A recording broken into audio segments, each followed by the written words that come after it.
I love standing up here and looking at all your smiles. You just look so happy. And that's a good thing, because they've proven that happiness makes you more successful, more productive, and healthier. It's easy to be happy on good days, but what about the bad ones? Do you know how to be happy, to give yourself that burst of positivity when times are tough? For the first 30 years of my life, I was happy. My life was good. I loved my life. And then I made a decision that changed everything. And I made this decision because I had met somebody. How many of you have one of those stories that starts with that kind of a phrase? Oh yes, we've all done it. Well, for me it was a little more complicated, because I was living in England for 1 year teaching. And I was right at the end of that year when I met this man. So, my now husband and I thought, after knowing each other for 10 weeks, that we should get married. Yeah, don't judge me. It seemed like a really good idea at the time. So, there I was, just a few months later, married and living permanently in England. Everything had always worked out for me before. So why should moving away from my culture, leaving behind my career, and going away from my community of family and friends, those people who got my jokes, they thought I was funny. Why should that be different? Well, it didn't happen overnight. But within about 2 or 3 years, I found that that me who loved life was slowly erased. I looked in the mirror, and that person who looked back at me was a total stranger. I had slipped into a murky pit of depression. It was a really, really dark place. A place where there was no hope. A place where I felt pretty sure that life was no longer worth living. And so I spent my time thinking how best to end it all. Well, that was the state I was in when I got the shocking and totally unexpected news that I was pregnant. To this day, I still don't really know how that happened. We can talk later. But even though I hadn't chosen to be a mom, that's what saved my life, because I knew that I couldn't give up. I had to find a way out of that pit for the sake of my child. And I did. By the time my daughter was born, I was in a much better place. But I wasn't dancing my happy dance very often. So I started to reflect. My life had been perfect until I'd gotten married. That was the secret to my problems. My husband wasn't making me happy. Well, now that I think back on it, I realize that my family had not prepared me to take responsibility for my emotional well-being. It had always been left up to my family and my friends. And they had done such a good job of it until I moved away. And then it was up to my husband, who had not, I will hasten to add, had not read my family's guide to emotional dependency. I needed a strategy, and I came up with one. My strategy was to transform my husband into someone who would make me happy. Simple. How did I make out with that? Well, I learned that my husband is a really slow learner. Fortunately, I was eventually saved from that strategy by what I call my last straw event. You've all had them, that thing that just seems to break you, but it also zaps you into action. As I saw my life drifting off in a direction I had no desire to go in, I realized that if I wanted something different, I had to do something different. It was time for me to step up and take the reins in my own life. I had no idea how I was going to do that, but the fact that I knew I would meant that I was at the beginning of this path to transformation. When my husband realized with this decision he was no longer on the hot seat, our happiness increased a lot, and it started a ripple effect. My happy marriage suddenly became a happier home life, and happier relationships with my friends, and a happier work life. I began reading every book and research study I could find about positive psychology and happiness. And I developed a way to be robustly happy. That's my term, for happiness that's resilient and long-lasting.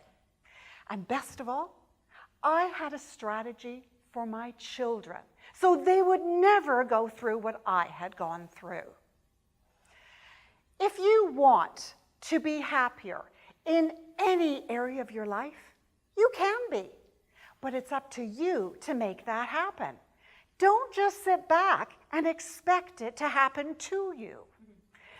Because the first thing about happiness, its very beginning, starts with you.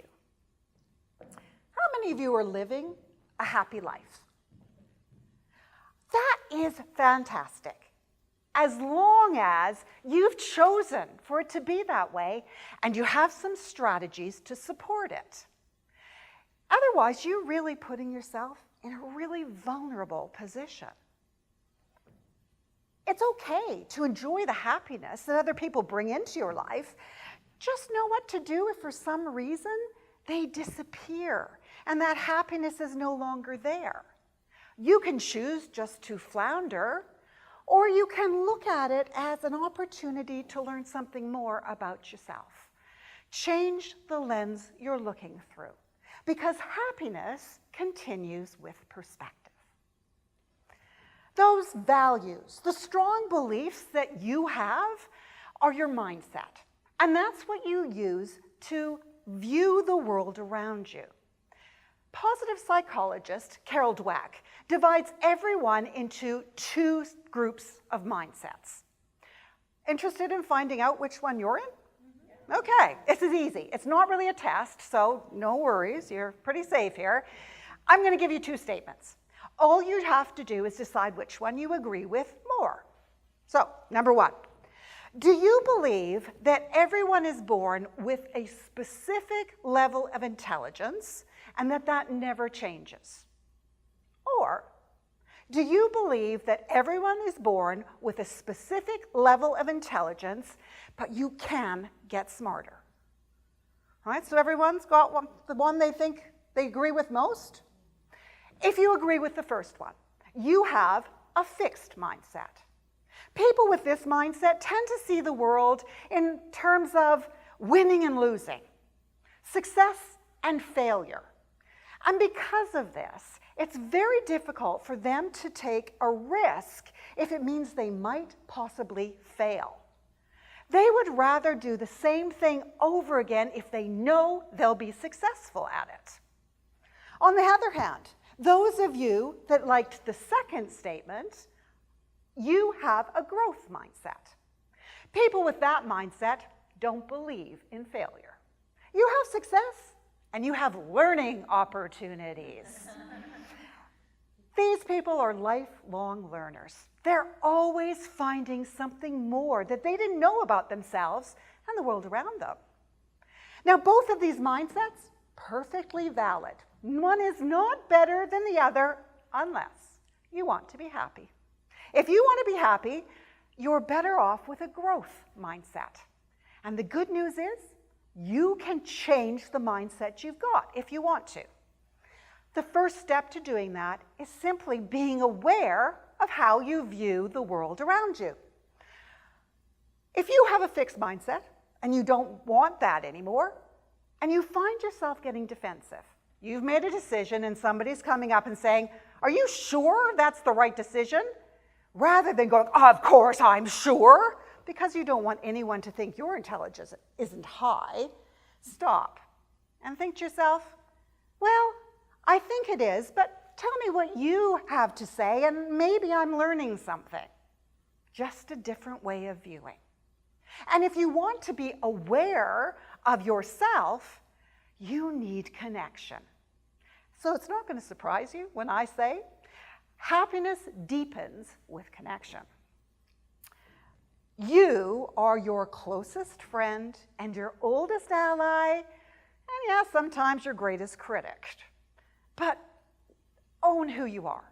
Be proud of that thing that is you. Get comfy with yourself. And then connect with people around you. Humans are social creatures. We have a drive to interact with and be accepted by others. How many of you think you're introverts? Okay, let me talk to you. I am talking to you too. Introverts need to connect with others, just maybe not so many at a time. Once you've done that, if you really, really want a boost of happiness, connect with the world around you. Get involved in a charity. Find some place to volunteer in your local community, or see your work as benefiting more than just you and the company you work for. Step back and see yourself as part of a much bigger and more powerful picture.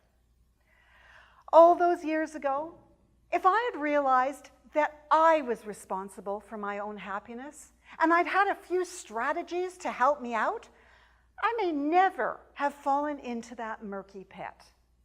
But my journey has made me passionate to help other people shortcut their happiness learning curve. Just because I took that long and arduous path doesn't mean that you have to. It's easy to be happy on a good day, but what about the bad ones? Step up. Take responsibility for your own happiness. Develop a mindset that encourages growth, and then connect with yourself, others, and the world around you. Happiness is a choice, and happiness skills and strategies can and should be learned by everybody. You hold in your hands the power to be happy in any area of your life. All you have to do is choose to make happiness work for you.